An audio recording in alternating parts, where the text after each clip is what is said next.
Friends, मैं मोहित सिडाना आपको हर video में बताता हूँ कि कोई भी चीज इस दुनिया में इम्पॉसिबल नहीं है। अगर इंसान चाहे ना तो इम्पॉसिबल को आई एम पॉसिबल में कन्वर्ट कर सकता है, पर अगर इंसान चाहे तो इम्पॉसिबल को आई एम पॉसिबल में कन्वर्ट कर सकता है। इसी के रिलेटेड मैं आपको एक वीडियो बताना चाहता हूँ जो है एडमंड हिलेरी के बारे में।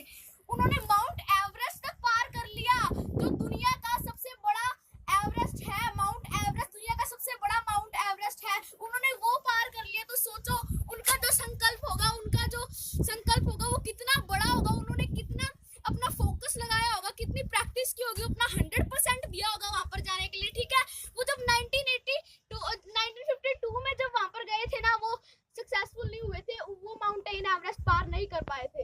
तब ना उन्हें इंग्लैंड में सेमिनार के लिए बुलाया गया। जब वो सेमिनार के लिए जा रहे थे तो उन्होंने ये नहीं सोचा कि लोग क्या कहेंगे। जब भी इंसान ये सोचता है कि लोग क्या कहेंगे, वो अनसक्सेसफुल होता है। क्यों? क्योंकि वो अपना टाइम वेस्ट इसी में कर देता है कि लोग क्या कहेंगे। मतलब उसे डर होता है कि अगर मैंने ये नहीं किया तो लोग क्या कहेंगे। उन्होंने ये नहीं सोचा कि लोग क्या कहेंगे। वो उस सेमिनार में गए, स्टेज आ गया था, पर ना पीछे ना माउंट एवरेस्ट की पिक्चर लगी हुई थी, क्योंकि उन्हें माउंट एवरेस्ट के टॉपिक पे स्पीच देनी थी। ठीक है, वो माउंट एवरेस्ट की जो पिक्चर लगी थी उसके सामने जाके खड़े हो गए, बोले हेलो माउंट एवरेस्ट, तुझे जितना बड़ा होना था तू हो गया, पर अभी मेरी बारी है, मैं अभी और ग्रो करूंगा।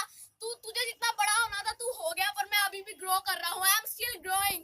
ठीक है, इतना कहते ही लोगों ने इतनी तालियां बजानी शुरू कर दी। लोगों को भरोसा हो गया कि अगली बार वो जरूर माउंट एवरेस्ट पे जाएंगे और माउंट एवरेस्ट को पार करके आएंगे। ठीक है, उनका सपना इतना क्लियर था, उनका गोल इतना क्लियर था, उनमें इतनी पावर थी कि वो माउंट एवरेस्ट क्या और इतनी बड़ी बड़ी चीजें पार कर सकते थे। वो 1953 में वहां पर गए माउंट एवरेस्ट पार करने के लिए। वो 1953 में सक्सेसफुल हो गए, क्योंकि उनका एम इतना बड़ा था। उन्होंने ये नहीं सोचा अगर मैं नहीं कर पाऊंगा तो लोग क्या कहेंगे, क्योंकि मैं पहली बार भी अनसक्सेसफुल हो गया, दूसरी बार अनसक्सेसफुल होऊंगा तो लोग क्या कहेंगे। इसलिए हमें ये नहीं सोचना होता कि अनसक्सेसफुल होंगे तो लोग क्या कहेंगे। ठीक है, उन्होंने मतलब अपना इतना फोकस डाला। वो पहली बार फेल हुए पर दूसरी बार सक्सेसफुल हो गए।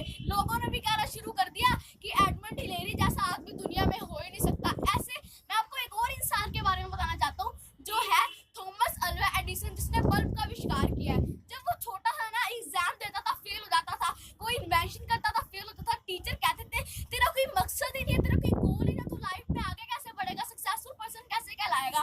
पर उसे मतलब उसने ना सक्सेसफुल हो गया, क्योंकि जब वो छोटा था उसने सोचा यार कुछ तो मेरा एम होगा, कोई तो ऐसी चीज होगी जो इस पूरे वर्ल्ड में मैं ही कर सकता हूँ, मेरे अलावा कोई नहीं कर सकता। उसने सोचा मैं एक बल्ब बनाऊंगा। ठीक है, उसने ना 50 टाइम्स ट्राई किया, 50 टाइम्स वो फेल हो गया। उसने 100 टाइम्स ट्राई किया, वो फेल हो गया। 200 टाइम्स ट्राई किया, फेल हो गया। 300 बार वो फेल हो गया। 1000 बार वो फेल हो गया। 2000 बार भी फेल हो गया। देखो मतलब इतनी बार भी हारा, पर जो उसका गोल था वो इतना क्लियर था, जो उसने सोचा था वो इतना क्लियर था, जो उसका इल्यूजन था उसने गोल में कन्वर्ट किया है। जो उसका इल्यूजन था उसको गोल में कन्वर्ट किया है। अगर हमारे लाइफ में ऐसी चुनौतियां आए, हम बैठ जाएंगे, हम सोचेंगे कि यार ये तो मुझसे हो नहीं पाया, मैं कैसे करूंगा। पर उन्होंने ये नहीं सोचा, वो देखो 2000 बार भी फेल हो गए, पर उन्होंने ये नहीं सोचा कि लोग क्या कहेंगे। उसके बाद वो 10,000 भी बार वो पास हो गए, वो सक्सेसफुल हो गए। उन्होंने दुनिया को दिखा दिया कि जो टीचर्स, जो आदमी से कहते थे कि तू लाइफ में कुछ नहीं कर पाएगा, 0 मार्क्स लाते, एग्जाम में फेल हो जाता है, वो इतना बड़ा आदमी बन गया। मैं आपको ऐसे ही मोटिवेट करता रहूंगा। मैं आपको ये वीडियो इसलिए बताता हूँ कि आप भी मोटिवेट हो। जो आदमी देखो आप तो कुछ कर सकते हो, जो थॉमस अल्वा एडिसन था, जो बचपन में था,